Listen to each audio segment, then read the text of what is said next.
అందరికీ నమస్కారం అండి. ఎస్ఎల్ తెలుగు స్టోరీస్‌కి స్వాగతం. నేను చెప్పబోయే కథ 'ప్రేమ చెలగాటం' ఎపిసోడ్ నంబర్ 61. మరిన్ని కథల కోసం నా ఛానల్‌ని సబ్స్క్రైబ్ చేయండి. ఆన్య, అప్పారావులు మనోజ్‌ను తమతో పాటు తీసుకుని వచ్చారు. వాళ్ళు హైదరాబాద్‌లో ట్రైన్ దిగేసరికి నైట్ 2 గంటలు అయ్యింది. ఆన్య, నేను మా ఇంటికి వెళ్తాను. నువ్వు మనోజ్‌ను తీసుకుని రమ్య వాళ్ళ ఇంటికి వెళ్తానని అన్నావుగా, ఇక మీరు అటు వెళ్ళండి అని అన్నాడు అప్పారావు. సార్, ఒక్క నిమిషం ఉండండి అని తన దగ్గర ఉన్న సంగీత ఫోన్ను అప్పారావు గారికి ఇచ్చి, ఇది మా వదినది, తీసుకుని వెళ్ళి ఇచ్చేయండి, ఇంకా నా తరపున తనకి థ్యాంక్స్ చెప్పండి అని అంది ఆన్య. ఇక నిద్రమొహంతో ఉన్న అప్పారావు, సరే చెబుతాను, బాయ్ అన్య అని అక్కడి నుంచి వెళ్ళిపోయాడు. ఇక ఆన్య, మనోజ్లు క్యాబ్ మాట్లాడుకుని రమ్య వాళ్ళ ఇంటికి వెళ్లారు.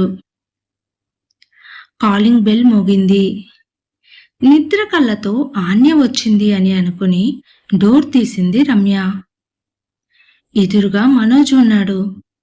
తన 2 చేతులతో కళ్ళు నలుపుకుంటూ మరలా చూసింది. మరలా ఎదురుగా మనోజ్ ఉన్నాడు. ఇక తను ఏమీ మాట్లాడలేక, మాట రాక మనోజ్ని చూస్తూ నిలబడి ఉంది. కాని తన కళ్ళు మాత్రం ఊరికే చూస్తూ ఉండకుండా తన ప్రేమ గురుతుల కన్నీటి చుక్కలను నేలపైకి రాల్చుతూ ఉంది. అది చూసిన మనోజ్, రమ్య అంటూ ప్రేమగా అన్నాడు. వెంటనే మనోజ్ అంటూ వెళ్ళి గట్టిగా కౌగిలించుకుని ఏడుస్తూ ఉంది రమ్య. ఇంతలో రమ్య వాళ్ళ తాతగారు, బామ్మ వచ్చారు. మనోజ్ని చూసి ఆశ్చర్యంతో, మనోజ్, నువ్వు ఇలా అని అంటూ ఉండగా ఇంతలో ఆన్య వచ్చింది. ఆన్య, ఇదంతా నీ పనేనా అన్నాడు సుందరయ్య నవ్వుతూ. ఈ పిచ్చి పిల్ల కోసం బెంగుళూరు వెళ్ళి ఈ పిచ్చి ప్రేమికుణ్ణి తీసుకుని వచ్చాను తాతయ్య అని అంటూ తన ఫోన్ను స్విచ్ ఆన్ చేసింది ఆన్య. ఆ మాటతో అక్కడ అందరూ నవ్వుతూ ఉన్నారు.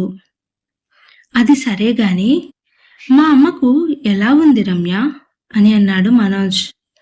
బాగానే ఉన్నారు మనోజ్ అంది రమ్య. నువ్వు మా ఇంటికి వెళ్ళి వచ్చావా? ఆ, ఆన్య ఫోన్ చేసి తాతయ్య, బామ్మను తీసుకుని వెళ్ళమని చెప్పింది, అందుకే వెళ్ళాము. మరలా ఈరోజు సాయంత్రం కల్లా ఇక్కడ మా ఇంట్లో ఉండాలని చెప్పింది, అందుకే వచ్చేశాము అంది రమ్య. ఏంటి అన్య, మా అమ్మ చావు బతుకుల మధ్య ఉంది అని అన్నావు, ఎందుకు ఇన్ని అబద్ధాలు నీకు అంటూ కొంత కోపంతో అన్నాడు మనోజ్. ఇప్పుడు అమ్మ మీద ప్రేమను చూపుతున్నాడు చూడు రమ్య. మనోజ్, మీ అమ్మగారు ఆ స్థితిలోకి వెళ్ళి మరలా బ్రతికి బట్టకట్టారు. ఆ విషయం తెలుసా నీకు? అప్పుడు నీకు చెప్పాలని అనుకున్నా నువ్వు అందుబాటులో లేవు. ఇక రమ్య మీ అమ్మా నాన్నలను ఇక్కడే ఉంచుకుని పెద్ద హాస్పిటల్లో చూపించింది. అందుకే రమ్య అంటే వాళ్ళకు మహా ఇష్టం, తెలుసా నీకు? అయినా అప్పుడు చెబుదామని అనుకున్నా నువ్వు లేవు కాబట్టి ఆ మాటను ఇప్పుడు చెప్పాను, దానిలో తప్పు ఏంటి అంది ఆన్య. అమ్మా ఆన్య మేడం, నీకు నీ మాటలకు బదులు నేను చెప్పలేను గాని నన్ను వదిలేయి అని అన్నాడు మనోజ్. ఇంతలో ఆన్య ఫోన్ రింగ్ అవుతుంది. ఈ టైంలో ఎవరు అని ఫోన్ తీసి చూసింది. వాళ్ళ బాబాయ్ ఫోన్ చేస్తున్నాడు. ఆన్య ఒక్కసారిగా టెన్షన్ పడుతూ, ఈ టైంలో మా బాబాయ్ ఫోన్ చేస్తున్నాడేంటి అని ఫోన్ ఆన్ చేసి, హలో బాబాయ్. ఆన్య, నువ్వు ఏమైపోయావు? నీకు ఎన్నిసార్లు ఫోన్ చేశానో తెలుసా అని అన్నాడు భాస్కర్. ఆన్య ఒక్కసారిగా టెన్షన్ పడుతూ, ఏంటి బాబాయ్ ఏమైంది అని అంది. ఆన్య టెన్షన్ పడకు, నువ్వు ఆనందించే వార్తను చెప్పబోతున్నాను అని అన్నాడు. వాళ్ళ ఇంట్లో ఆనందం అనే మాటే మర్చిపోయారు. కాని ఇన్నాళ్ల తర్వాత బాబాయ్ నోటి వెంట ఆనందం అనే మాట వినబడి ఆశ్చర్యంగా, ఏంటి బాబాయ్ అది అని అంది ఆన్య. ఆన్య, మన ఆద్యకు స్పృహ వచ్చింది తల్లి. తను నిన్ను ఒకటే అడుగుతుంది. ఆద్య ఎక్కువగా టెన్షన్ పడకూడదు, అందుకే నువ్వు ఊరి నుంచి బయలుదేరింది వచ్చేస్తుంది అని చెప్పాను. నేను అన్నయ్య ఇక్కడే హాస్పిటల్లోనే ఉన్నాము, నువ్వు తొందరగా రా అని అన్నాడు భాస్కర్. ఆ మాట విన్న ఆన్య ఆనందం అంతా ఇంతా కాదు. ఇక వెంటనే వెళ్ళడానికి రెడీ అయ్యింది. ఆన్యతో పాటు రమ్య, మనోజులు కూడా వెళ్ళారు. ఆన్య వాళ్ళ కోసం గేటు దగ్గరే ఎదురు చూస్తూ ఉన్నాడు భాస్కర్. ఆన్య హాస్పిటల్కి రావడమే ఆన్యకు వాళ్ళు మోహన్ రావు కంపెనీకి వెళ్ళిన విషయం గురించి, ఇంకా విక్కీ రోజు హాస్పిటల్కి రావడం గురించి మొత్తం ఆన్యకు చెప్పాడు భాస్కర్. విక్కీ ఇలాంటి మంచి పనులు కూడా చేస్తాడా అంది రమ్య. ఆన్య మాత్రం ఏమీ మాట్లాడకుండా మౌనంగానే ఉండి అక్కడి నుంచి ఆద్య దగ్గరకు వెళ్ళింది. ఆన్యను చూసిన ఆద్య ఆనందంతో అక్క అంటూ అంది. ఆద్యను అలా చూసిన ఆన్య ఆనందంలో ఏడ్చేసింది. అక్క, నువ్వు కొత్త పెళ్లి కూతురివి, అలా ఏడవకూడదు అంది ఆద్య. ఏంటి అన్నావు అంటూ ఆశ్చర్యంగా అంది ఆన్య.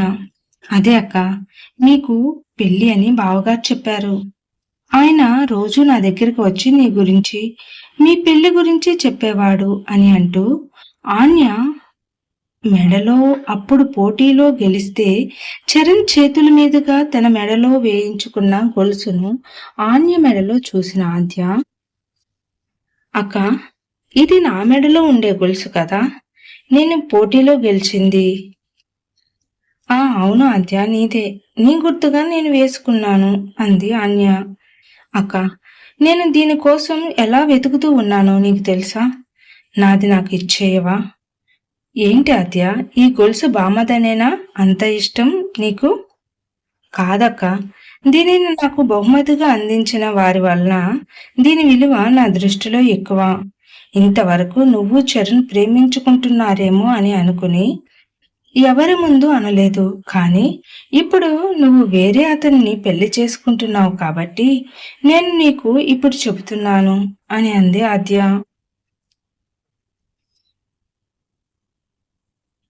సరే అయితే నీ గొలుసు నువ్వే తీసుకో అంటూ తన మెడలో ఉన్న గొలుసును తీసి ఆద్య మెడలో వేసింది ఆన్య.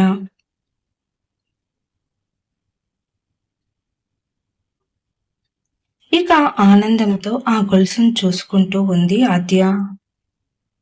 ఆద్య, నీకు ఆ యాక్సిడెంట్ అయినప్పుడు ఏదైనా గుర్తు ఉందా అని అంది ఆన్య.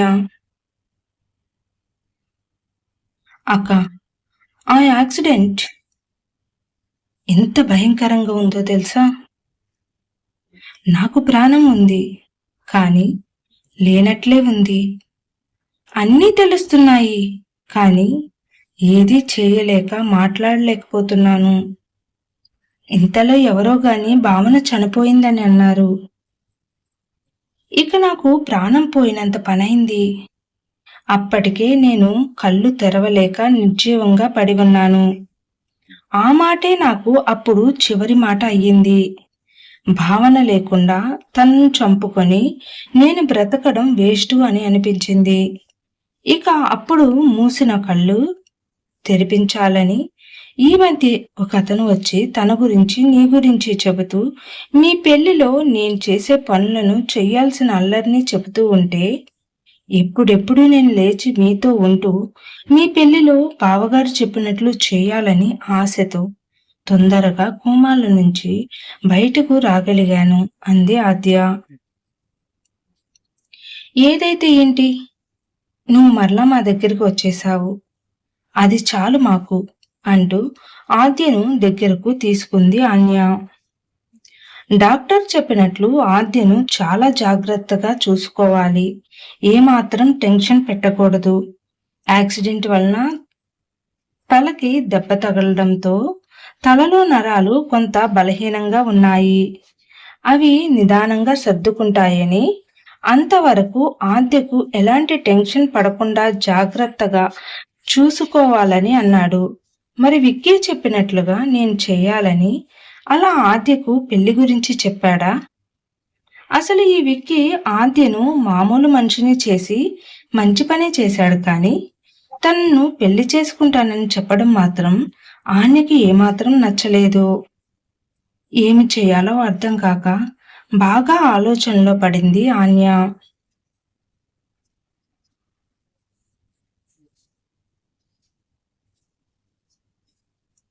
అక్క, మనం రేపు బావగారి దగ్గరికి వెళ్దామా అంది ఆద్య. చూడు ఆద్య, ముందు నువ్వు రెస్ట్ తీసుకో, నేనే నీ దగ్గరకు మీ బావగారిని తీసుకుని వస్తాను అంది. సరే అక్క, అయితే నేను ఇక పడుకుంటాను. కానీ నీ ఫ్రెండ్ మనోజ్ ఎక్కడ ఉన్నాడో నీకు తెలుసా అంది ఆద్య. అతను కూడా మీ బావ దగ్గరే పనిచేస్తున్నాడు. తనను కూడా నీ దగ్గరకు తీసుకుని వస్తానులే. నువ్వు ఏమీ ఆలోచించకుండా ప్రశాంతంగా పడుకో అని పడుకోబెట్టి ఆన్య ఆలోచనలో పడింది.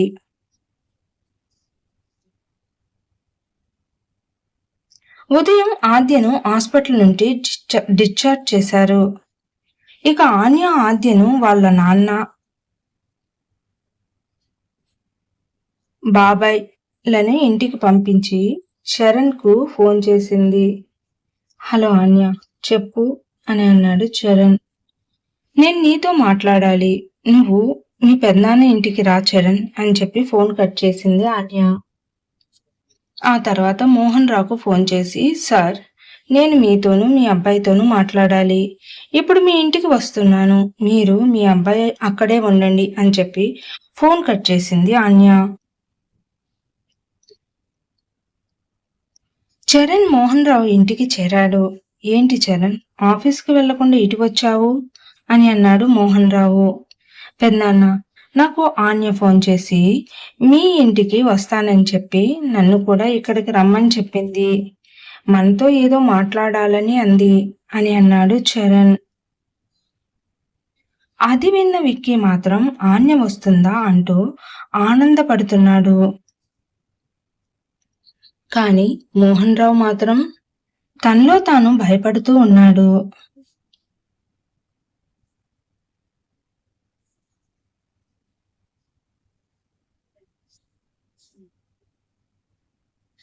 ఆన్య మోహన్ రావు ఇంటికి వెళ్ళి ఏం చేస్తుంది? ఆన్యను చూసిన విక్కీ ఏం చేశాడు? మోహన్ రావు కొడుకును కాపాడుకోగలడా? ఇక ఆన్య చరణ్తో ఏం మాట్లాడుతుంది?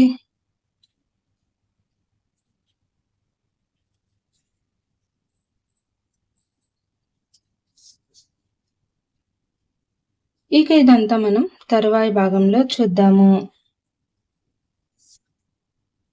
నా కథ నచ్చినట్లయితే దయచేసి సబ్స్క్రైబ్ చేసి, లైక్ చేసి, షేర్ చేయండి. Thank you.